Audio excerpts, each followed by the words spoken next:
ನಾವು ಯಾರ ಜೊತೆ ಮಿಂದು ಬೆಳಿತೀವಿ ಅದು ನಮ್ಮ ವ್ಯಕ್ತಿತ್ವವನ್ನ, ನಮ್ಮ ಭವಿಷ್ಯವನ್ನ ರೂಪಿಸುತ್ತೆ. ಈಗ ನೋಡಿ, ನಾವು ಶಿಕ್ಷಕರ ಜೊತೆನೆ ಸಂವಾದ ಮಾಡ್ತಾ ಇದ್ರೆ ವಿದ್ಯಾರ್ಥಿ ಆಗ್ಬೇಕು ಅನ್ಸುತ್ತೆ.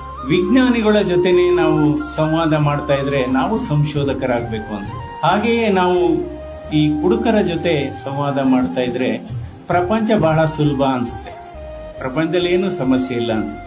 ರಾಜಕಾರಣಿಗಳ ಜೊತೆನೆ ಜಾಸ್ತಿ ಸಂವಾದ ಇಟ್ಕೊಂಡ್ರೆ ನಾವು ಓದಿದ್ದೆಲ್ಲ ವ್ಯರ್ಥ ಆಯ್ತೇನೋ ಅನ್ಸುತ್ತೆ. ನಂತರ ಅಧಿಕಾರಿಗಳ ಜೊತೆ ಸಂವಾದ ಮಾಡ್ತಾ ಇದ್ರೆ ಏನೋ ಪ್ರಪಂಚ ನಿಧಾನ ಅನ್ಸುತ್ತೆ, ಅಧಿಕಾರಿಗಳ ಜೊತೆನೆ ಮಾತಾಡ್ತಾ ಇದ್ರೆ. ಈ LIC ಏಜೆಂಟ್ಗಳ ಜೊತೆನೆ ಸಂವಾದ ಇಟ್ಕೊಂಡ್ರೆ ಏನೋ ಹೋಗ್ಬಿಡ್ಬೇಕಪ್ಪ, ಏನು ಇದು ಹಾಗೆ.